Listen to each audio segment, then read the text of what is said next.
Great. So, wow. Thanks for all the information you shared here. And we got a lot to discuss and not a lot of time. We could literally make a day-long discussion out of all of this. But, first, one of the things, coming off the PFDD concept, Dr. Kirshblum, obviously one of the things you said and recommended in your slides were quite powerful. So I'm just curious, how much of that has been instituted already? Well, I'd love to give you the answer that all of it, but that's just not the reality. I think that one of the most important things is to be able to really get a good sense from the community as to really what they would like. So I think that when it comes to priorities, there's some nice articles that you can refer to, that we could refer to, but some of them are a little older, and it would be nice to hear some of the really key priorities of today. I think we've tried to do a better job, and I will commend there's a number of companies that specifically make sure that when they're designing projects, will include persons with lived experience to sit at that same meeting with the clinicians and researchers. So that, I think, is a really paradigm shift in what's been happening. But I think it's still just the beginning. I don't know if anyone else wanted to comment on the general interactions with patients about what we were discussing before, or... Okay. Yeah, I think the way you organize the research environment matters a lot. So recently we opened a new center, which is now immediately adjacent to our rehabilitation facility. And I think that the change in the physical space and the interaction with the providers who were doing rehabilitation has helped us a lot. Previously, we were in sort of a separate building. So I think the way that the rehabilitation and research is physically organized can influence this. Great. So I do have a much broader question I do want to get to, but first, I guess with Dr. Fessler, since we started, you start with the acute setting, and anyone else that would like to comment on this. You talked about the structural concerns and what have you. What could be changed? Especially even hearing about the nociceptor actions, here that you have nerve activity that's going on here. Is there anything that you feel could be changed? Is there low-hanging fruit? Is the debate still out there, like you said, about the MRI? What could be improved upon in the relatively near term? Since in this case, we're talking about acute care. Sure. Emergency room and ICU and surgery. I think it would be important for us to have dedicated spinal cord injury centers all over the country, located, distributed so that you can get to one relatively quickly, and not like in Chicago have 4 centers that say they are, a specialist in spinal cord injury, and they're not. Because from the time you get to the emergency room, even before, once you're put in the ambulance to the time you get to the ICU, your blood pressure is so important. Having an anesthesiologist that knows that they got to keep your maps above 80. I do some medical legal consulting kind of stuff, and so often the surgeon that is being sued for a bad result turns out to have been the anesthesiologist who let the blood pressure get down to 50/30, and that injures the patient. But if you have a dedicated spinal cord injury center in every major city in the United States where the patient is going to be taken there immediately and not somewhere else, I think we would dramatically improve patient outcome. And just out of curiosity, like you said, we need to have centers of care and excellence for patients to go to. Is there anything, say low-hanging fruit again, not to keep repeating the phrase, but that general ER preparedness could improve upon? At a specific center that they're going to be dealing with it all the time. So they'll have their protocols, they'll know what to do. The emergency room physician and his residents are going to be skilled at dealing with patients with spinal cord injury in the acute care setting. In that case, the neurosurgeon or the orthopedic surgeon is going to be a part of that team immediately. And just that kind of awareness is going to avoid the mistakes that lead to poor outcome. So I'm going to hit what I think is one of the more important questions, and again is a recurring theme from last year. And you put up the slides talking about the EMSCI data, some of the SciGen data, where it's just such a busy slide of heterogeneity of recoveries. How do we improve upon that? I know that's a very broad question. How can we focus on, better endpoints? How can we bring in, quality of life, which we were talking about earlier? I think, let me make sure I get the quote right, from last year, in some of these studies where you said they might have failed, but they showed activity, and the quote from last year was, "A little bit is such a lot, so why does the FDA want so much?" How can we build upon the designs of these studies to incorporate quality of life, and which could be 2 years ago could have been a science fiction question, but now it's a reality. How can AI impact making that slide with all of these such heterogeneous recoveries be much more tight? I know, sorry for the broad question, but it's a real, single gist. Yeah, so I demonstrated, this issue of the effect size based on the means and then the variation in the population. I think we really need to be able to get away from that type of statistical methodology to techniques that are able to incorporate the individual magnitude of change. I think that we can do that. The other thing is that we are now starting to consider composite endpoints that include, for example, a quality of life measure together with a sort of a ground truth measure. So the ground truth is, what evidence is there that this therapeutic actually changed things? The relationship to whether it actually changed something and it made the person feel better or improve their quality of life, that's essential. It has been a bit of a struggle to get to those endpoints, but I think that the AI machine learning will help us to be able to parse out the individual contribution in the contribution of the individual's change within the clinical trial. So I'll just add one thing, because there are many parts to that question, but I'll focus on one aspect, which is that I'm really excited about the future of just in terms of you talk about the heterogeneity, but in being able to, once we have biomarkers that are objective, that it will be a much easier way to have a more homogeneous type of group or groups as opposed to what we have now, because you can be an Asian impairment scale A with severe lesions on the MRI that goes across multiple levels, or you can have an A that the MRI looks okay, as just one example, but the two aren't necessarily equal. There are some people that are a greater chance of improving versus others. So if we have a better understanding of who we're going to include, we'll have a much better opportunity to look at the results and see if there's an impact of different interventions.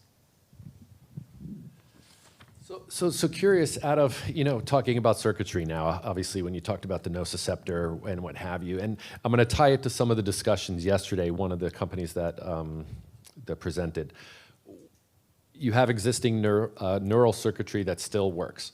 You have potential interventions that you talked about, nerve replacements, or transplants that Michaela was talking about earlier too. How do you reconcile connecting the two? Because one of the references that I liked yesterday was, okay, can we just reconcile the circuitry, number one, or does it actually represent, what was the analogy? It was basically saying you're plugging in a hard drive that's not formatted. And how do you reconcile all of that? That's an outstanding question, and it's one that's been struggled with all the way from basic science to the first transplants, as Brick had done, and at Florida. And I think there's a lot of problem with this because so much of the nervous system is already set after development. But I think from the perspective, at least of the basic scientist, there is some hope and potential when activity is included in that. And that was mentioned yesterday. And I think what happens is you put in, call it a pluripotent, pluricapable system with the transplants. And then you can kind of teach it what to do. And if you are teaching it the right things, it will not do the stuff it's not supposed to do. The nervous system is designed to handle that kind of thing. And, in the few ways that we've seen this so far, at least in the basic science, there's a lot of evidence that that is actually happening. So you can integrate into circuits, you can become a circuit that is perhaps new. So I think that there really is room for that, but it's not going to happen alone. Just the transplant is really not going to do it for the circuitry. Yeah, I mean, one of the things that we learned from epidural stimulation, transcutaneous stimulation, is that the state of the system is critical. And this also came up yesterday with the discussion about KCC2 as a modulator of nervous system tone. So a lot of that circuitry that appears not to be functional can be rendered functional when the system state is modified with either a pharmacologic or electrical neuromodulation. I'd just like to add, Go ahead, Steve, go ahead. I just wanted to add, I think that there was a great point made by a number of people yesterday that I think is really important to understand, and you talked about the state of the spinal cord, is that some things aren't going to work alone, and I think most things are not going to work alone. And that the key to some of these things working in the right way is by adding task-specific activities and rehabilitation. I think of it as these are the primers, but you need to do more and give more to the primer. It's as if I wanted my daughter to be able to play piano, and I give her a piano and say, okay, now play. Well, it's not going to work unless you practice, and this was a great point that was made yesterday. You need task-specific activities or absolute rehabilitation to get the primed cord or central nervous system to then be acting the way you want it to be. Otherwise, you're just energizing it. Well, along that line, expertise takes 10,000 hours, right? So one of the things that naively gives me hope is that science fiction has generally preceded science reality by about 100 years. So look at the movies we have coming out now with brain-machine interface or any human tissue-machine interface. And in 100 years, that's maybe not even 100 years, that's going to be our science reality.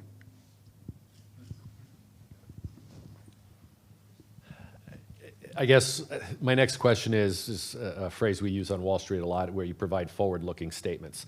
And you consider this, you hear this all the time with a lot of the oncology companies we look at and what have you, but you talked about the power of upcoming combinations. What is most exciting to you right now about potential combinations? I know that's a very broad question, but obviously I think there's a lot less interventions right now to potentially combine with than, say, oncology drugs. So, I mean, I think I pointed to the combination that I think is right in front of us, which is to combine electrical neuromodulation with plasticity unleashing therapeutics. I think that there's a very good chance that we'll see an amplification of recovery with that combination. I absolutely agree with Jim, and I think along with that, another thing we're going to be adding to that is going to be neuroprotective agents at the same time. Yeah, I had mentioned to Dave, who's in the audience, I had a great conversation with him the other day, and I think it was to him that I had mentioned that these combination therapies are critical. And the analogy I used is a cocktail with a chaser, that you really need things that will work and then adding to it. And so it could be, agree with Jim, certainly with that stimulation, spinal stimulation may be the way to go, but it may not work for everybody. And I think that we're soon going to have more genetic type of understanding of what may work with a certain individual and what may not. We know that in certain, like in intermittent hypoxia, you can tell right away whether this is going to work or not. It doesn't mean that you finish the trial, but it's really very important. I need shoes, but I can't go into a shoe store and say, just give me a pair of shoes. I have my own size, my own width. And people with a spinal cord injury have their own unique characteristics of that injury. And I think by better able to determine what their pattern is, we will find the right mechanisms to enhance it. I'll stay with the theme of learning about interference. And an example, My wife and I did a few months in Africa after her residency. We volunteered at one of probably the best hospitals in Cameroon. It was just a very, very small hospital, but they were building a brand new cardiac center funded by some agencies in Europe. And we started asking, why do you guys need a cardiac center, right? Aren't there more important things? And the answer was, well, the hospital's been so successful, our lifespan has gone, by tens of years. But they're eating palm oil all the time. And so what's happened now, they've discovered a problem. We've advanced a lot in spinal cord injury. We're getting to the point where people are getting better, and now the things that were subliminally interfering, they're gonna rise to the surface. And we have to know more about what's going on just normally and the things that we do to people. We have to start asking questions about, is this actually the right thing to do? And those, while they weren't terribly important before, they're going to become important because we're getting better. Oh, very helpful. And, did you have anything to? Oh, sorry. Going back to what you were mentioning about composite endpoints and how we could sort of tighten that up there, how do we handle that on the front end from all of your perspectives with regard to inclusion criteria? Because again, the heterogeneity of the injury types and what have you, how can we sort of tighten up inclusion criteria? I think, well, one thing I think that's starting to happen is we have just starting to happen, much better modeling. And so I think that when we're thinking about doing a clinical trial, we need to look back, take advantage of the registry and other clinical trial data that we have available to us, the outcome measures that were used, how well did those outcome measures actually fit with the population. So I think there's a lot of room now for spending a significant amount of time before initiating the study in modeling what are likely to be the most useful outcomes. That's a tough question. Yeah. I know biomarkers were a key thing too.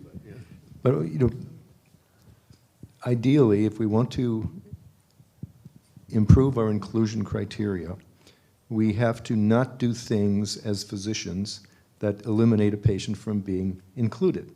For example, if you get a cervical spinal cord injury and I put a lot of metal in your neck, I can't do an MRI and get any decent imaging, so you're excluded. So if we were to set up a nationwide series of spinal cord injury centers, in Chicago, by law, you have to be taken to the closest trauma center, no matter what your injury is. If you are going to be taken immediately to a spinal cord injury center, and this is set up as a nationwide series of hospitals, then those people that are taking care of you at that place are going to know how not to screw it up for you.